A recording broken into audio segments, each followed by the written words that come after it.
Bom dia, boa tarde, boa noite. Vamos começar aqui mais um episódio dos Agilistas.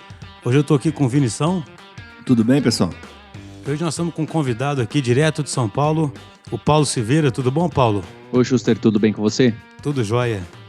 Então, o Paulo vai se apresentar, ele é responsável por uma série de iniciativas, né? Tem mais de um podcast, tem o Alura, então melhor você se apresentar, Paulo, para a gente começar a nossa conversa.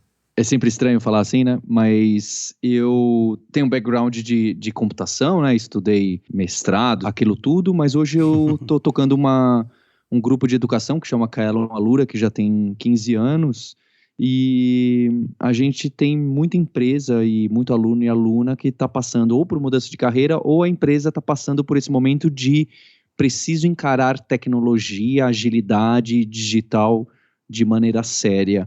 Então a gente atinge esse público, inclusive os podcasts que a gente acaba tocando, que foi o motivo pelo qual o João aí de vocês fez contato, tem essa pegada de trazer alguns cases de empresas clássicas ou não, que passaram por essas dores da tecnologia ou incomodando ou a tecnologia ajudando para fazer uma mudança de entrega de valor.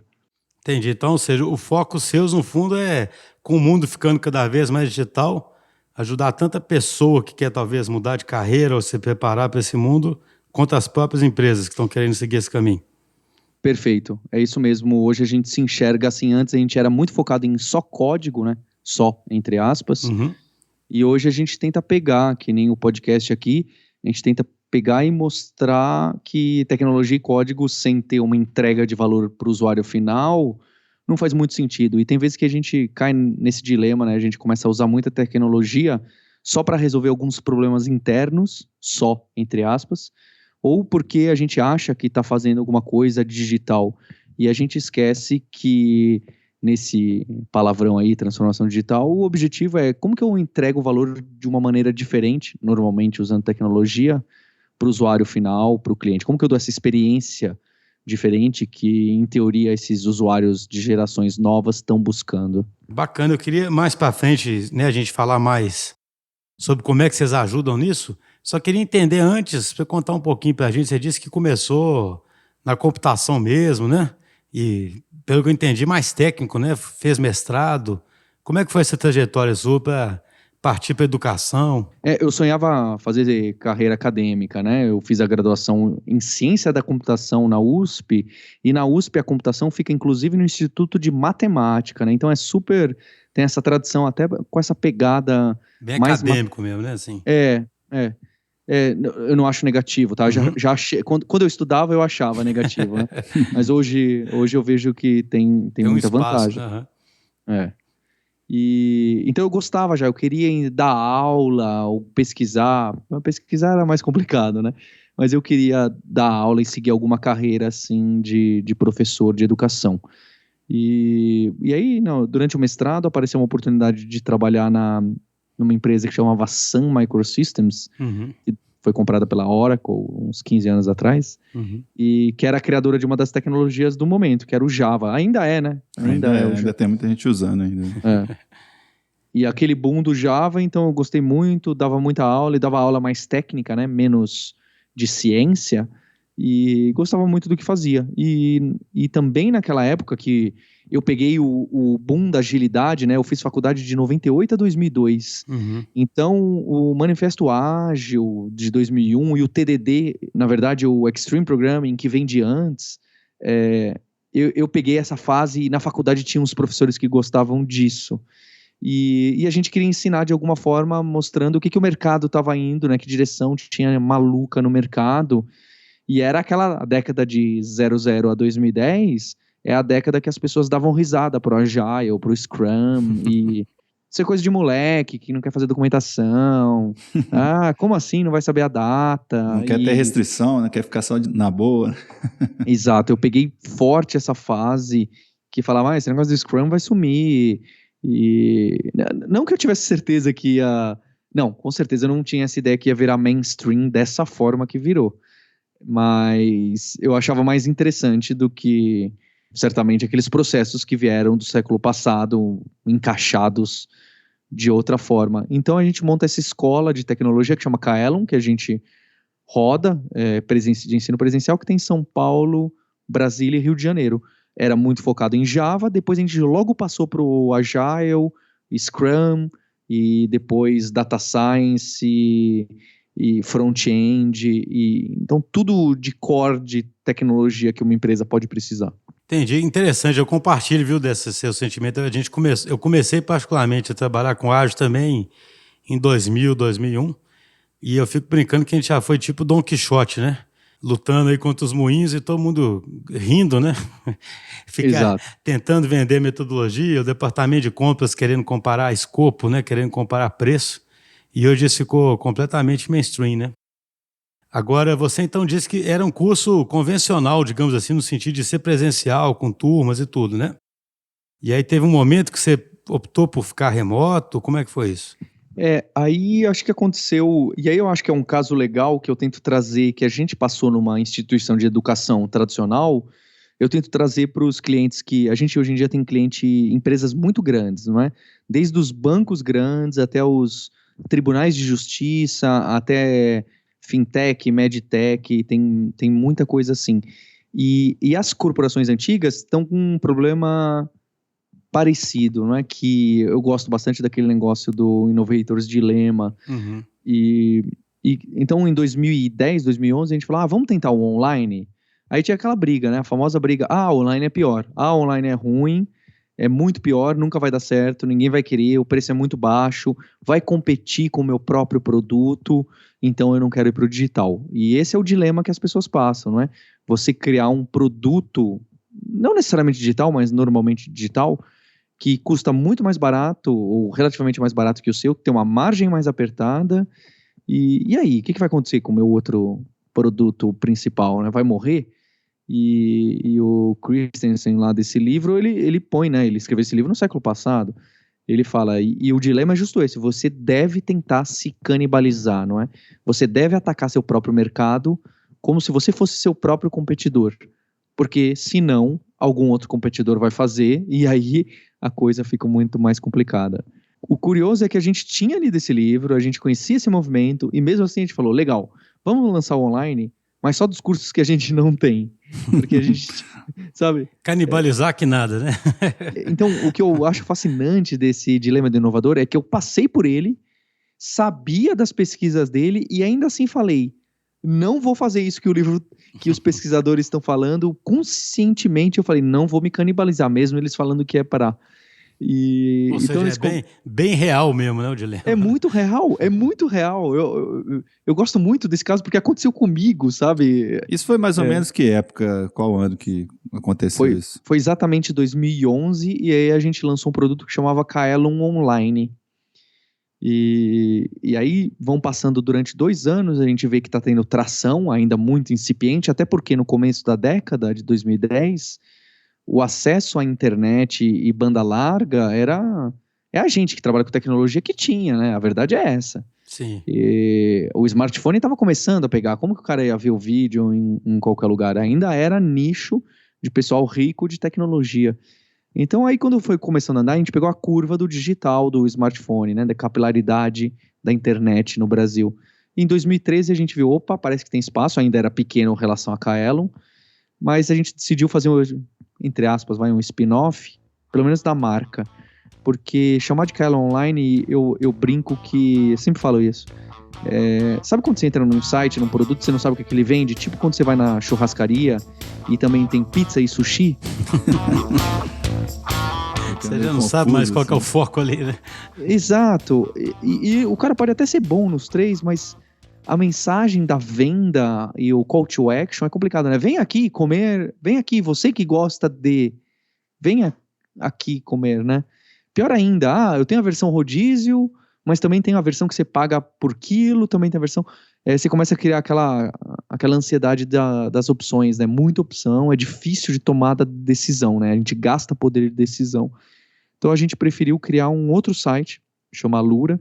No começo a gente penou muito, porque era uma marca nova, não tinha o nosso branding, que era forte, obviamente a Alura hoje é bem mais forte como branding, e no começo a gente patinou, porque ninguém conhecia, era domínio novo na internet, não tem SEO, não tem autoridade. Mas foi uma spin-off Vocês saíram da empresa e abriram outra empresa, separaram Não, uma organização, ou foi só uma marca dentro do próprio grupo? não, esse a gente também errou tudo. A gente deveria, com certeza, ter feito uma equipe relativamente separada, mas até hoje é bem misturado lá, que tem suas vantagens Aham. também. Não, porque Mas se não me engano, no livro lá do Dilema do Inovador, ele até fala isso também, né? Ele recomenda fazer uma spin-off para justamente exato. você se libertar, né? Vamos dizer assim. É o que você disse, né? O negócio nasce com receita incipiente perto do outro, né? E cheio de problema. Então, numa reunião de negócio, você sempre quer matar ele. Então, você tem que botar na mão de outro grupo, né?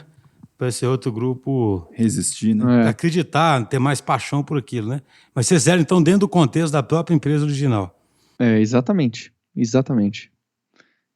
Para você tentar colocar um Chinese wall ali e falar, gente, agora aqui você faz completamente diferente, esquece as amarras de que tem departamento, que tem, eu sei lá, como que é a organização antiga sua.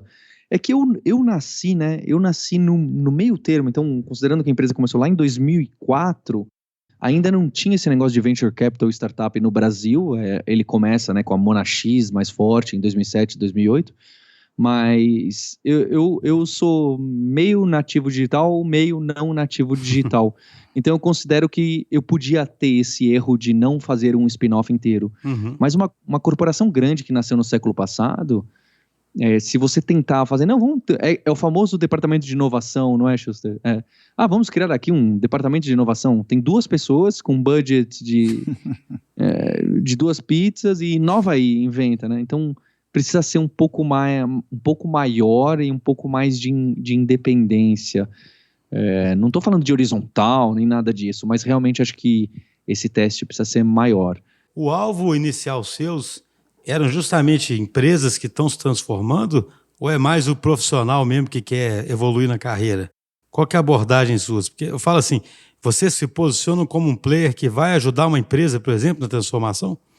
Eu acho que essa é outra sorte aí que a gente deu. A gente sempre foi muito forte no B2C, então em comunidade, em estar próximo ao pessoal de tecnologia, né? Eu programava bastante, dava muita palestra e participava das comunidades. Então a nossa capilaridade era muito forte mesmo pro aluno, aluna, usuário final. Uhum. E esse movimento todo das empresas virem contratar a gente é relativamente recente.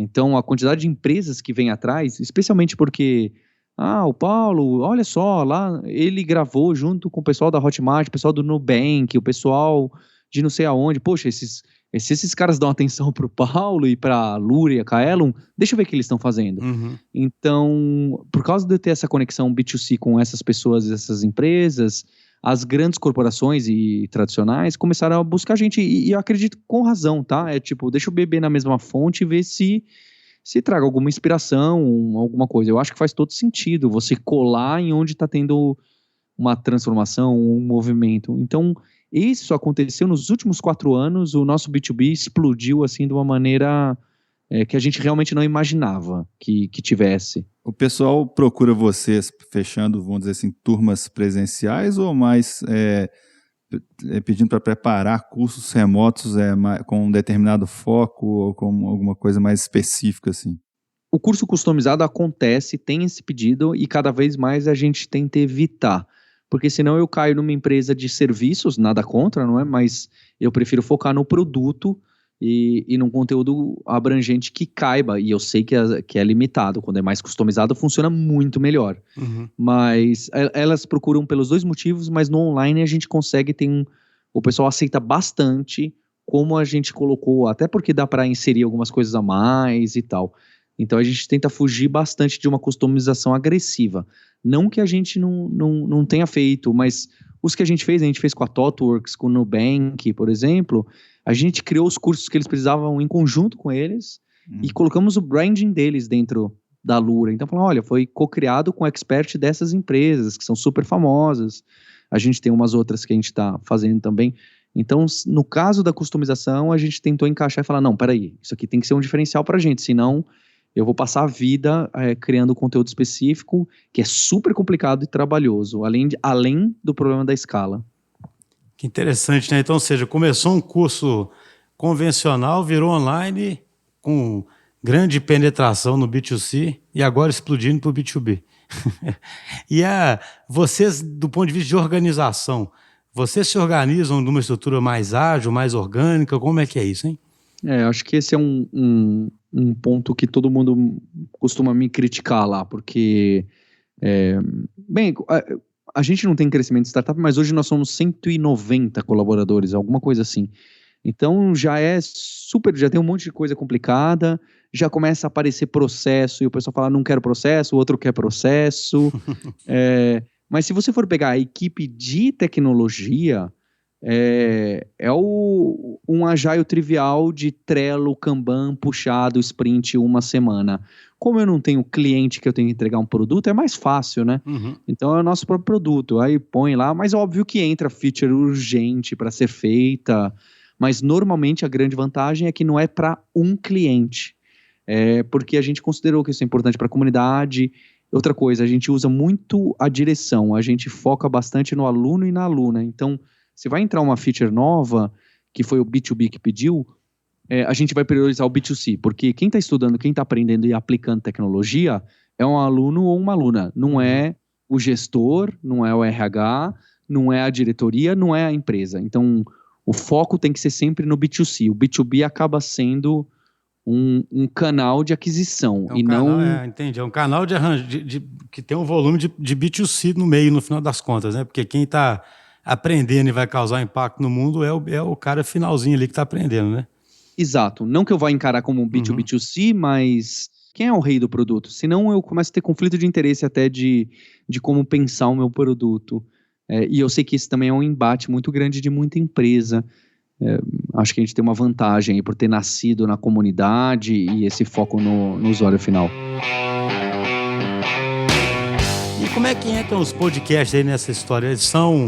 É mais uma forma de divulgar, de tentar ajudar nessa transformação digital? Fala um pouquinho aí dos dois podcasts, né, que você conduz.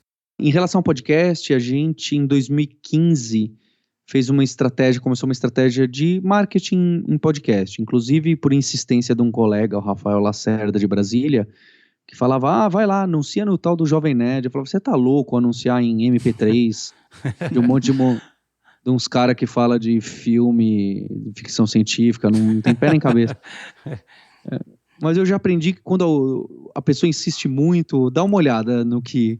Eu converso, hoje em dia como CEO, né, de uma empresa de tamanho médio, eu passo grande parte do meu tempo conversando com pessoas que trazem as ideias mais sem pé nem cabeça no LinkedIn. Ô Paulo, podemos tomar um café? Eu já falo, é mais um maluco. E aí eu falo, não, peraí, eu preciso ouvir porque às vezes é justo o que eu tô deixando passar. E o podcast, sem dúvida, foi um que a gente entrou e mudou de patamar a empresa. Mas o que eu considero, né? Você perguntou estratégia do quê? Foi transformação e tal? Eu considero que tem a ver com esse modelo de aquisição nova do marketing, que a gente já faz de alguma forma há muito tempo, que é estar próximo da comunidade.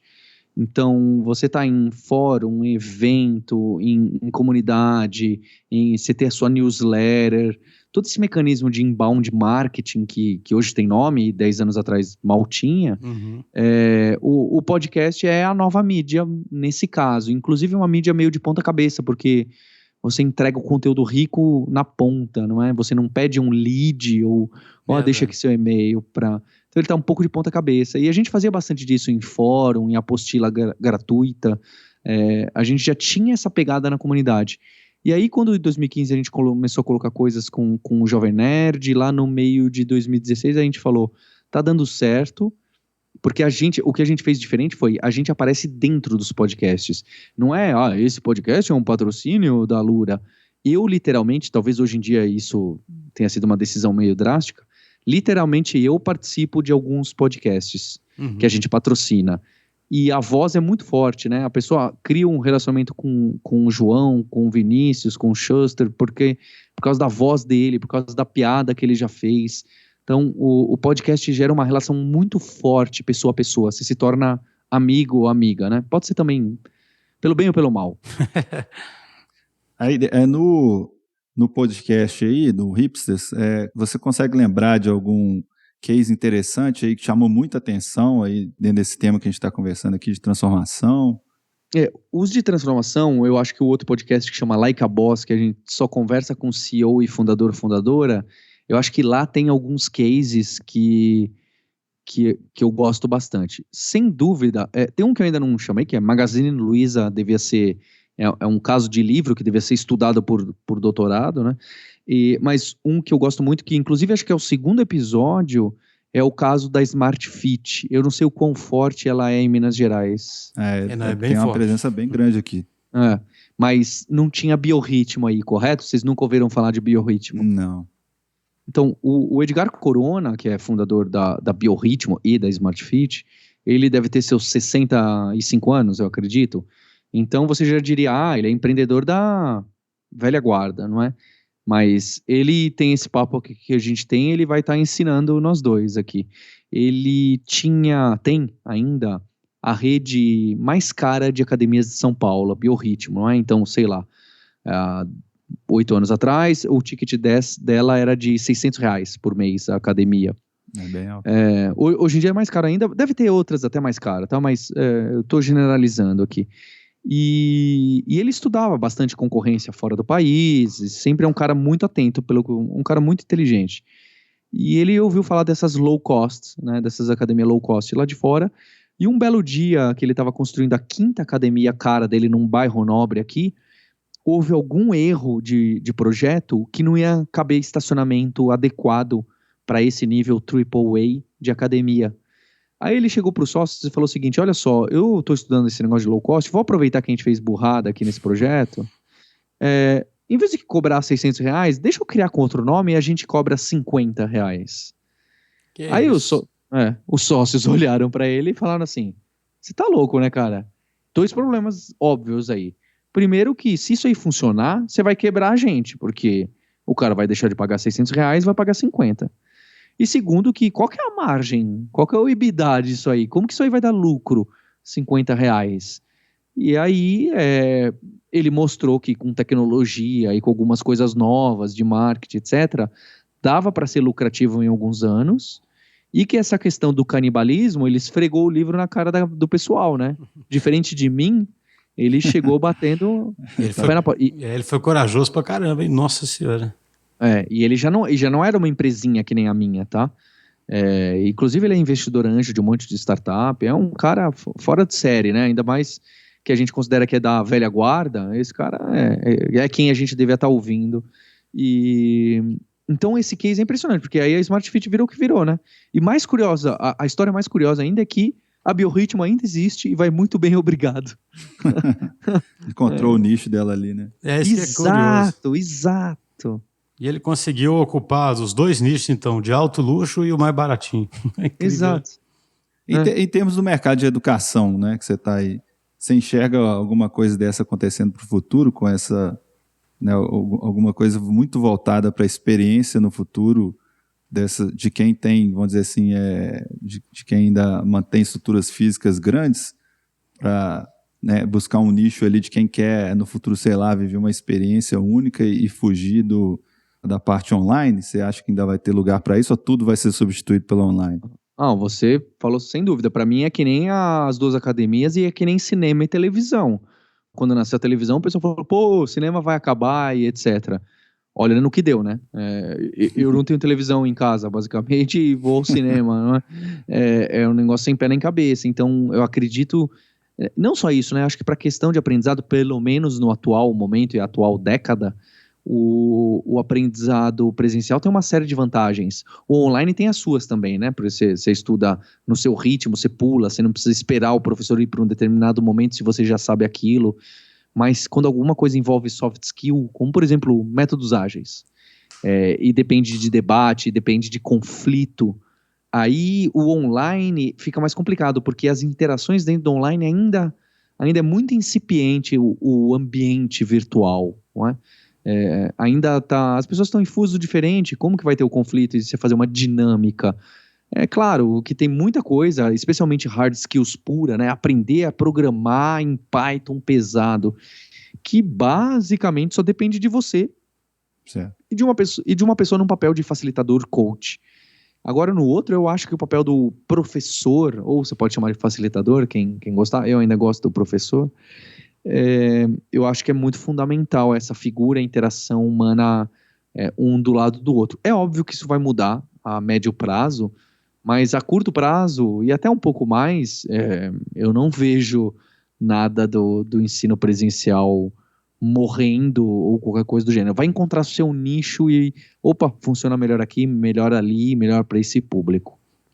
Talvez vai mudar o tipo de experiência mesmo, né? Vai ser mais para quando, igual você mesmo comentou, né? Eu tenho mais soft skill, mais emoção no meio, mais interação, né? E o que for mais técnico tem mais chance de ter mais qualidade até no remoto, né? Acho que eu já citei esse outro podcast, né? O Nassim Taleb, ele fala um negócio interessante, porque tem um exemplo que eu acho bacana, que ele fala que antes de inventarem o disco, né? Você conseguir gravar um disco, se o cara quisesse ouvir uma ópera, ele tinha que ouvir lá na cidade dele, né?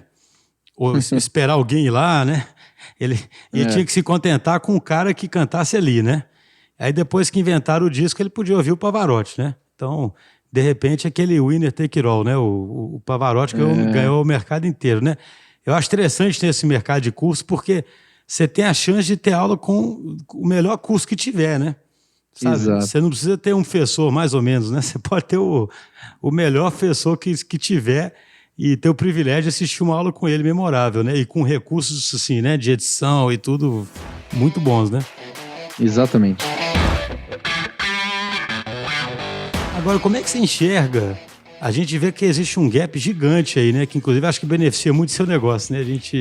A gente aqui na DTI também, a gente contrata muita gente, forma muita gente, né? E a gente vê que outro dia eu estava pegando um Uber aí em São Paulo e eu achei curioso, né? Eu sempre converso com os motoristas do Uber, assim, sabe? E o cara, ele tinha vindo ele era técnico de raio-x e com a crise ele perdeu o emprego e não conseguiu recuperar mais, sabe? Ele comentou, um dia ele estava levando uma pessoa que trabalha na Amazon, sabe? E o cara da Amazon falou para ele, vou te dar uma dica, hein? Tá precisando de muita gente aí no digital, sabe? Aprende aí quando ele descobriu que eu mexia com TI, ele falou assim, é verdade isso? Tá quente o mercado mesmo? O que você me recomenda? Eu tô querendo estudar, entendeu? Um objetivo seu é realmente ajudar a vencer esse gap? Certamente, eu acho que trabalhar com educação tem essa vantagem, não é? Porque educação e saúde, eu falo, é muito fácil em educação e em saúde você se sentir super orgulhoso do seu trabalho, porque é muito transformador, não é? As pessoas são tocadas. Então, se um cara é curado, um paciente é curado, ele fica eternamente agradecido para a equipe toda, sendo que, na verdade, o protagonista da cura normalmente foi ele, né? Mas aluno e aluna é a mesma coisa, tem essa... Eu brinco que é uma síndrome de Estocolmo, que, nossa, a Lura fez diferença na minha carreira, se não fosse a Lura... Eu fico super contente, acho que realmente fez parte e a gente dá essa atenção para tentar caminhar junto com a pessoa, mas quem é responsável o protagonista são essas pessoas, então é um pouco complicado eu falar que a minha missão eu quero diminuir o desemprego do Brasil porque eu vou fazer essas pessoas se tornarem programadores e programadoras e trabalharem com tecnologia. Certamente eu desejaria muito isso, mas eu acho que realmente eu estou num papel de condutor, facilitador, e sim, a gente gostaria, a gente tem esse desejo. Eu não gosto muito de beirar a promessa de emprego, e tem muita instituição, vocês sabem, né? Não, eu tô achando graça, porque beirar realmente acaba sendo muito forçado, né? Como você disse, você não pode remover da pessoa o papel e a responsabilidade dela, né? E também, sabe, tem um monte de empresa, e algumas são boas, tá? Eu entendo, não que eu não acho que não é uma informação válida, mas colocar a média de salário de um programador, você ancora fala, olha, o cara ganha 6 mil em média, não sei aonde. Primeiro que média de salário é um negócio complicado, né? Além de não ser mediana e de uma série de outros fatores. Mas aí o cara fica olhando e fala, então se eu estudar isso aqui um mês, né? Ele acha que é um mês, eu vou ganhar esse salário. Então eu acho muito, muito complicado. Então eu tento diminuir. As pessoas falam até dentro da própria empresa que a gente é muito humilde, não é? Porque a gente tem depoimento de frentista que virou programador, tá? Mas é é 1 de 1000, e depois a gente foi até estudar o caso melhor, era obviamente um menino que tinha um background de matemática no ensino médio, que um professor pegou ele na mão e por algum fato da vida, acabou trabalhando no posto de gasolina por alguns anos. Depois, quando encontrou uma oportunidade, podia ter sido um concorrente meu, que a pessoa teve... Eu tive um orientador de mestrado, o professor Coelho, ele falava assim, orientador de mestrado, basta ele não atrapalhar o aluno, sabe?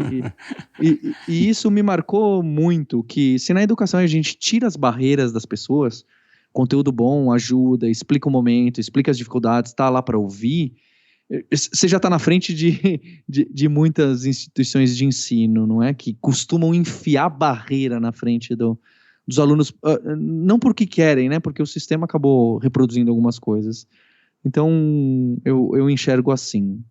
Tem alguns, mudar um pouquinho o assunto assim, mas ainda dentro do tema de educação, tem alguns autores, por exemplo, o Dave Snowden, que falou no penúltimo Agile Brasil, e o Yuval Harari, né, eles falam que a gente às vezes está aprendendo as coisas erradas, né, alguns países colocando no currículo programação, sendo que com a automação cada vez mais crescente, até determinadas coisas desse tipo vão ser automatizadas no futuro próximo, e a gente deveria estar estudando mais coisas de humanos e tal.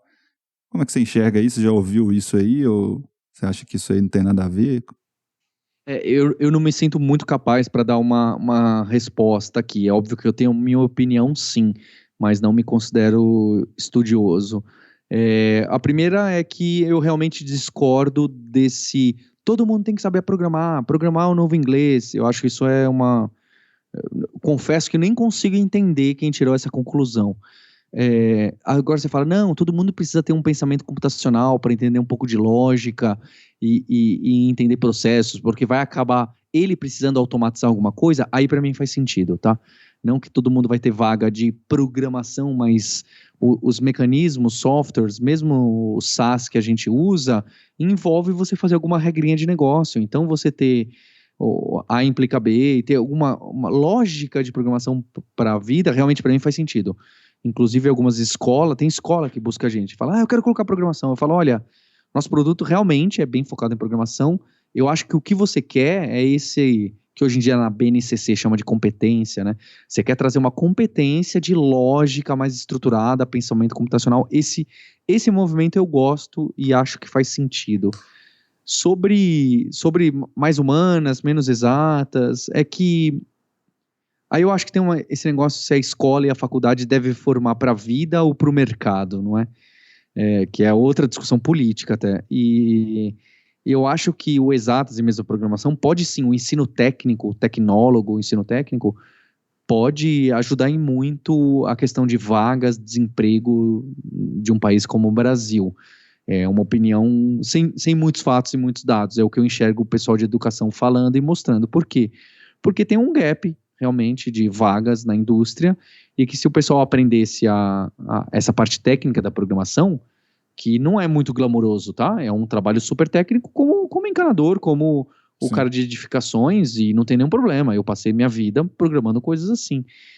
Eu acho que sim, tem espaço. Mas se você está pensando realmente a longo prazo, o que vem por aí, como que dá, aí eu acho que a maior capacidade que as pessoas teriam que adquirir é esse conceito do aprender a aprender, o learning how to learn, que aparece tão frequente aí, que a gente realmente não sabe quais, e talvez você se enquadre isso em humanas, né? Sim. Então, essa capacidade de você desenvolver, adaptar e encontrar como se aprimorar, como medir e como se profissionalizar em alguma coisa, já é algo buscado nos profissionais do topo do mercado, mas o que parece é que mesmo para o entry level, né, de você começar a trabalhar, vai ser isso, porque não é assim, aposto que vocês aí na DTI tem coisas que você fala assim, o que você faz? Eu faço isso. Daqui a 6 meses, seu trabalho, você já está em outra equipe, seu trabalho que era de gerente de produto é mais de UX, e hoje em dia você já cutuca mais esse colega do que aquele. Então, para usar outros termos da moda aí, VUCA, mundo líquido, etc., isso é um fato.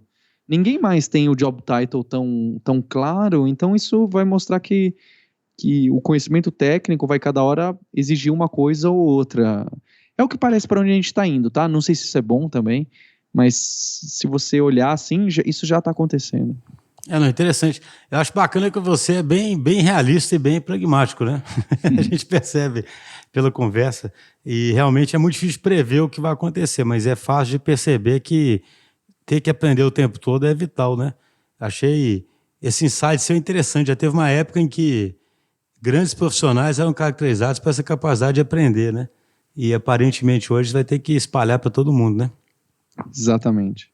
Ô Paulo, muito obrigado. A gente vai chegando aqui já no final. Foi uma conversa muito boa. Queria agradecer mais uma vez aí por você ter aceito o nosso convite e espero que a gente possa ter outras oportunidades também de conversar. Foi ótimo, eu gostei muito da conversa porque a gente falou aqui meio que de transformação digital e repara que só eu que falei palavrinha da moda e olhe lá, né? A gente não falou de data science, de machine learning, de blockchain, mal de Scrum a gente falou. Então, realmente, o desafio da transformação é como que a gente entrega um valor que esse cliente final está procurando, né? Ele está procurando fazer academia com preço baratíssimo. Ele não quer saber do monitor ou se é bonita a academia desse jeito ou não. Então, encontrar, eu acho que esse negócio do user-centric, o customer experience, esses sim são buzzwords que fazem sentido. Se você usa cloud, se você usa agile, se você usa blockchain ou não, isso importa para o seu cliente final? Você vende, né? Olha essa academia, ela usa cloud. Então, eu gostei desse papo e as perguntas muito bem colocadas, porque realmente a gente mostra o objetivo final, que está focado na empresa e no usuário final, e não no último tema da moda do podcast lá do Hipsters, né? Não, e é engraçado porque desde que eu trabalho com TI que isso é verdade, né? E é difícil, né? Sempre a frase é essa, né? A TI por si só não gera valor, era um meio, né? A transformação digital traz mais possibilidades, mas continua sendo um meio, né? Exato. É isso aí então, Paulo. Um abraço para você. Obrigado aí, e Paulo. Até o próximo programa aí, pessoal. Um abraço. Obrigado, um abraço.